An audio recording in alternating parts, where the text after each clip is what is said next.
Hello guys, నేను మీ Gaurav. Welcome back to our channel unique updates. Guys ఈరోజు చాలా మంచి ఇంట్రెస్టింగ్ అప్డేట్స్ అయితే మీ ముందుకు అయితే రావడం జరిగింది. సో మూవీ సంబంధించిన అప్డేట్స్ గురించి. సో ఇలాగా డైలీ అప్డేట్స్ అలాగే కలెక్షన్కి సంబంధించిన వీడియోస్ కావాలంటే ఛానల్ని ఖచ్చితంగా సబ్స్క్రైబ్ చేసుకొని బెల్ ఐకాన్ అయితే ఆన్లో పెట్టుకోండి. సో టాప్ 10 అప్డేట్స్ అయితే మీ ముందుకు రావడం జరిగింది. సో ముందుగా ఒక్కొక్క అప్డేట్ గురించి మాట్లాడుకున్నట్టయితే ముందుగా ఓకే బంగారం మూవీ మనం అందరం చూడడం జరిగింది. మణిరత్నం గారి డైరెక్షన్లో ఈ సినిమా అయితే రావడం జరిగింది. ఇందులో హీరోగా దుల్కర్ సల్మాన్ నటించడం జరిగింది. హీరోయిన్గా నిత్య మీనన్ అయితే నటించడం జరిగింది. ఎంత మంచి లవ్ స్టోరీ మనందరికీ తెలుసు. ఈ సినిమా వచ్చినప్పుడు కూడా మంచి విజయాన్ని అయితే సొంతం చేసుకోవడం జరిగింది. కానీ రీసెంట్గా మణిరత్నం గారు తన మనసులో మాట చెప్పడం జరిగింది. బేసిక్గా ఈ స్టోరీని, ఓకే బంగారం స్టోరీని మణిరత్నం గారు మహేష్ బాబు గారి కోసము అసలు రెడీ చేయడం జరిగింది. కాకపోతే మహేష్ బాబు గారి డేట్స్ అప్పట్లో ఇబ్బంది ఉండడంతో మణిరత్నం గారు వెయిట్ చేసి ఈ సినిమాకి సంబంధించిన స్టోరీని అయితే దుల్కర్ సల్మాన్తో అయితే తీయడం జరిగింది. కానీ అప్పట్లో మహేష్ బాబు కూడా చాలా ఇలాంటి డిఫరెంట్ రోల్స్ అయితే ప్లే చేయడం జరిగింది. ఎలా అంటే మన టక్కరి దొంగ కానివ్వండి, అలాగే నాని మూవీలో డిఫరెంట్ రోల్స్ అయితే ప్లే చేయడం జరిగింది. ఒకవేళ ఓకే బంగారం మూవీలో మహేష్ బాబు గారు చేస్తే ఏ విధంగా ఉండేది అనేది మీరు కింద కామెంట్ చేయండి. అలాగే నెక్స్ట్ అప్డేట్ వచ్చేసి ఇది అదిరిపోయే అప్డేట్ అనమాట. అప్పట్లో థియేటర్లో నవ్వులు పోయడం జరిగింది. అలాగే ఇంట్లో వచ్చినప్పుడు కూడా ఫ్యామిలీ అంతా కూర్చొని చూస్తే ఖచ్చితంగా నవ్వులు. అది మన హనుమాన్ జంక్షన్, ఏదైతే జగపతి బాబు గారు, అర్జున్ గారు, వేణు గారు, అలాగే వేణు గారికి ఎల్బి శ్రీరామ్కి మధ్యలో ఏదైతే కామెడీ ఉంటుందో, అలాగే స్నేహ గారు, లయ గారు వీళ్ళందరూ తీసిన cinema Hanuman junction. So Hanuman junction అయితే తిరిగి రిలీజ్ అయితే చేయబోతున్నారు. సో థియేటర్లో ఖచ్చితంగా ఫ్యామిలీస్ వెళ్ళి చూడండి. ఫ్యామిలీస్ వెళ్తే ఖచ్చితంగా అద్భుతంగా ఉంది. సో ఈ సినిమాని జూన్ 28 ఈ మంత్ జూన్ 28న రిలీజ్ అయితే చేయబోతున్నారు. సో ఖచ్చితంగా మళ్ళీ ఒకసారి థియేటర్లో నవ్వుల వర్షం అయితే కురవడం జరుగుతుంది. కానీ ఫ్యామిలీస్తో ఎక్కువగా వెళ్తే బాగుంటుంది. సో నెక్స్ట్ అప్డేట్ వచ్చేసి రామ్ చరణ్ గారు, బుచ్చిబాబు గారు డైరెక్షన్లో వస్తున్న పెద్ది మూవీకి సంబంధించిన అప్డేట్ అనమాట. ఏంటంటే పెద్ది మూవీకి సంబంధించిన ఏదైతే డిజిటల్ స్ట్రీమింగ్ రైట్స్ ఉంటాయో ఈ రైట్స్ని నెట్ఫ్లిక్స్ వాళ్ళు ఏకంగా 105 కోట్లకైతే కొనడం జరిగింది. ఈ సినిమాకి సంబంధించి కేవలం ఒక గ్లిమ్స్ మాత్రమే రావడం జరిగింది. అప్పుడే స్ట్రీమింగ్ రైట్స్ని ఏకంగా 105 కోట్లకు కొన్నారంటే వాళ్ళకు పెద్ద సినిమా మీద ఉన్న నమ్మకం ఏంటో ఇక్కడ మనకు అర్థం కావడం జరుగుతుంది. నెక్స్ట్ అప్డేట్ గురించి మనం మాట్లాడుకున్నట్టయితే మళ్ళీ రామ్ చరణ్ గారి గురించే. సో రామ్ చరణ్ గారు నెక్స్ట్ మూవీ ఎవరితో లాక్ చేసుకోవడం జరిగిందా? సందీప్ రెడ్డి వంగతో లాక్ చేసుకోవడం జరిగింది. So already Sandeep Reddy Vanga present spirit movie తీయడం జరుగుతుంది. దాని తర్వాత ఎన్టీఆర్ గారితో ఒక మూవీ ఉంది. అది అయిపోయిన తర్వాత మరి ఇది పట్టాలెక్కుతుందా ఏంటో అని చూడాలి. సో ఏదైతే సందీప్ రెడ్డి వంగకి రామ్ చరణ్ గారికి మధ్యలో ఈ సినిమా జరగబోతుందో ఈ స్టోరీకి సంబంధించి లైన్ ఏంటంటే ఒక మాఫియా డాన్ చుట్టూ తిరగబోతుంది అని చెప్పి చెప్పడం జరుగుతుంది. అంటే మళ్ళీ ఇందులో ఒకవేళ రామ్ చరణ్ గారు మాఫియా డాన్గా చేస్తే ఖచ్చితంగా ఈ సినిమా గ్లోబల్ వైజ్గా మంచి సాలిడ్ హిట్ని అయితే సొంతం చేసుకోవడం జరుగుతుంది.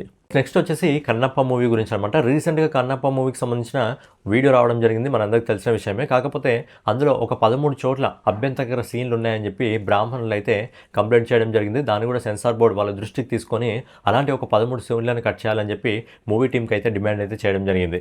లోకేష్ కనకరాజు తీసుకున్న కూలీ మూవీ అనమాట. సో కూలీ మూవీలో హీరోగా రజనీకాంత్ గారు అయితే చేయడం జరుగుతుంది. కానీ ఇందులో నెగిటివ్ రోల్ అనేది మన నాగార్జున గారు అయితే, యువ సమ్రాట్ నాగార్జున గారు అయితే చేయడం జరుగుతుంది. కాకపోతే మన నాగార్జున గారు ఎప్పుడైతే షూటింగ్లో ఎంటర్ కావడం జరిగిందో అప్పుడు లోకేష్ కనకరాజు ఒక మాట చెప్పడం జరిగిందంట. సార్ మీరు ఎప్పుడు ఒక నెగిటివ్ రోల్లో చేయడం జరుగుతుంది ఈ సినిమాలో, కాబట్టి మీరు ఎప్పుడు కూడా ఒక పులిలా నడవాలి. ఒక నెగిటివ్ రోల్లో ఏ విధంగా ఉంటారో ప్రతి యాంగిల్లో కూడా నాకు నెగిటివ్గా కనిపించాలని చెప్పి నాగార్జున గారికి చెప్పడం జరిగిందంట.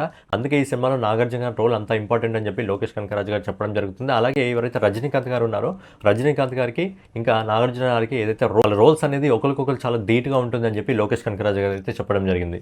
నెక్స్ట్ అప్డేట్ వచ్చేసి కింగ్డమ్ మూవీ గురించి, అలాగే హరిహర వీరమల్లు మూవీ గురించి అనమాట. సో ఈ సినిమా రిలీజ్ డేట్ని నెక్స్ట్ మంత్కి అయితే తీసుకెళ్ళడం జరిగింది. కాకపోతే ఇక్కడ విచిత్రం ఏంటంటే ఈ రెండు సినిమాలు కూడా ఒకే డేట్ని లాక్ చేసుకోవడం జరిగింది, జూలై 28ని.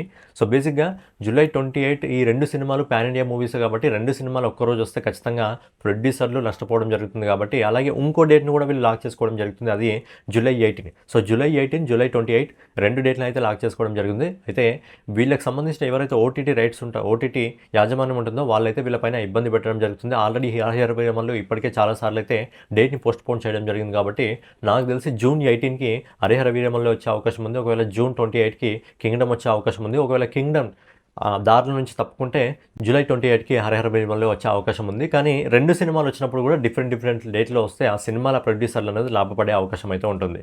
నెక్స్ట్ వచ్చేసి కమల్ హాసన్ గారి గురించి అనమాట. సో రీసెంట్గా కమల్ హాసన్ గారు ఏదైతే తగ్ లైఫ్ మూవీ చేయడం జరిగిందో దాని ఫంక్షన్లో కన్నడ సంబంధించి అలాగే కర్ణాటక సంబంధించి కొన్ని వ్యాఖ్యలు అయితే చేయడం జరిగింది. సో దానికి సంబంధించి కర్ణాటకలో పెద్ద దుమారమే జరిగింది. ఏకంగా ఆయన సినిమాని అక్కడ బ్యాన్ చేయడం జరిగింది. కానీ కోర్టు నుంచి నిన్న ఒక నిర్ణయం అయితే రావడం జరిగింది. కమల్ హాసన్ గారు ఎవరికి క్షమాపణ చెప్పాల్సిన అవసరం లేదు. అలాగే సెన్సార్ బోర్డు నుంచి ఒక సినిమా పాస్ అయిందన్నప్పుడు దాన్ని ఆపే అధికారం ఇండియాలో ఎవరికీ లేదని చెప్పి కోర్టు అయితే తీర్పునివ్వడం జరిగింది. కావాలనుకుంటే కర్ణాటకలో తగ్ లైఫ్ మూవీని తిరిగి రిలీజ్ చేసుకోవచ్చు అని చెప్పడం జరిగింది. కాకపోతే రిలీజ్ అయిన మిగతా చోట్ల తగ్ లైఫ్ పరిస్థితి ఏ విధంగా ఉందో తెలుసు, భారీ డిజాస్టర్గా అయితే నిలవడం జరిగింది. సో కర్ణాటకలో ఒకవేళ రిలీజ్ చేసినా పెద్దగా యూజ్ ఏం లేదు అని చెప్పి నా అభిప్రాయం. డైరెక్టర్ గురించి అనమాట. ఈ డైరెక్టర్ నాకు తెలిసి అప్పట్లో కొన్ని రికార్డులను క్రియేట్ చేయడం జరిగింది. కొన్ని సెంటర్లలో 365 రోజులు సంవత్సరం పాటు సినిమాలు ఆడించడం జరిగింది. బ్లాక్ బస్టర్ హిట్ని తీయడం జరిగింది. ఒక హీరో అంటే ఏ విధంగా ఉండాలో, హీరోకి ఎలివేషన్ ఏ విధంగా ఇవ్వాలో ఆయన ఇవ్వడం జరిగింది. కాబట్టి ఇప్పట్లో ఆయన సినిమాలు కొద్దిగా ఆడట్లేదు, కానీ ఒక మాస్టర్ ప్లాన్తో అయితే రావడం జరుగుతుంది. ఆయన ఎవరో గారు ఉంది, మన పూరి జగన్నాథ్ గారు. సో పూరి జగన్నాథ్ గారు ఫైనల్గా ఒక మాస్టర్ ప్లాన్తో అయితే రావడం జరుగుతుంది. అప్పట్లో బిజినెస్ మ్యాన్ పోకిర్ లాంటి భారీ బ్లాక్ బస్టర్ హిట్స్ అందుకోవడం జరిగింది. అలాగే ఈడియట్ లాంటి మూవీలో ఒక హీరోని కూడా ఒక డిఫరెంట్ యాంగిల్లో చూపించవచ్చు అని చెప్పి ఆయన చూసి చాలామంది నేర్చుకోవడం జరిగింది. సో అయితే పూరి గారు ఒక మాస్టర్ ప్లాన్తో రావడం జరుగుతుంది. ఏంటంటే నేను నెక్స్ట్ సినిమాలో విజయ్ సేతుపతి గారిని తీసుకోవడం జరిగింది, అలాగే సంయుక్త మీనన్ గారిని తీసుకోవడం జరిగింది, అలాగే తబు గారిని తీసుకోవడం జరిగింది. సో ఒక పెద్ద ప్రాజెక్ట్ అయితే ప్లాన్ చేయడం జరుగుతుంది. అలాగే హీరోస్కి ఇచ్చే డైలాగ్స్ ఏ విధంగా మాస్గా ఉంటాయో మనందరికీ తెలిసిన విషయమే. మరి విజయ్ సేతుపతి గారిని తీసుకోవడం జరిగింది. పాన్ ఇండియా ప్రాజెక్ట్గా రాబోతుంది. మరి విజయ్ సేతుపతి గారిని ఏ విధంగా గారు హ్యాండిల్ చేస్తారో చూడాలి. నెక్స్ట్ అప్డేట్, అలాగే ఫైనల్ అప్డేట్ వచ్చేసి ఇది బిగ్గెస్ట్ అప్డేట్ అనమాట. ఏంటంటే ప్రజెంట్ మహేష్ బాబు గారు SSMB 29తో చాలా బిజీగా ఉండడం జరిగింది. మనందరికీ తెలిసిన విషయమే. ఆ సినిమాకి అప్డేట్ కావాలంటే ఇంకొక 2-3 సంవత్సరాలు ఈజీగా పడుతుంది, అంతకంటే ఎక్కువ కూడా పడవచ్చు. ఆయన అప్పటి వరకు ఎలాంటి షూటింగ్లకు అయితే ఆస్కారం ఉండదు. ఎందుకంటే ఒకసారి రాజమౌళి గారి సినిమాలో ఎక్కామంటే ఆ సినిమా డేట్స్ అయిపోయేంత వరకు వేరే డేట్స్ అయితే రాజమౌళి గారు ఇవ్వరు. ఒక RRR విషయంలోనే జరిగింది అలా. రామ్ చరణ్ గారికి వేరే డేట్స్ ఇవ్వడం జరిగింది, కానీ మిగతా ఏ హీరో కూడా ఆయన ఇప్పటివరకు డేట్స్ ఇవ్వలేదు. అయితే ఏదైతే SSMB 29 కంప్లీట్ అయిపోయిన తర్వాత మహేష్ బాబు గారు ఛత్రపతి శివాజీ గారి రోల్ ప్లే చేసే అవకాశం ఉందా? ఎందుకంటే ఇది మహేష్ బాబు గారి కోరిక కాదు, మహేష్ బాబు గారి తండ్రి కృష్ణ గారి కోరిక. సో కృష్ణ గారు బ్రతుకున్న సమయంలో ఆయన పరుచూరి గోపాలకృష్ణ గారికి చెప్పడం జరిగిందంట, నేను మహేష్ బాబుని ఒకసారి ఛత్రపతి శివాజీ రోల్లో చూడాలని ఉంది అని చెప్పి. ఎందుకంటే అప్పట్లో కృష్ణ గారు కూడా మనకు అల్లూరి సీతారామరాజు గారి క్యారెక్టర్ ప్లే చేయడం జరిగింది. ఆ క్యారెక్టర్లో ఆయన ఎంతగా ఒదిగిపోవడం జరిగిందో మనందరికీ తెలుసు. ఆ క్యారెక్టర్లో ఇప్పుడు ఆయన వేరే వాళ్ళను మనం ఊహించుకోలేం.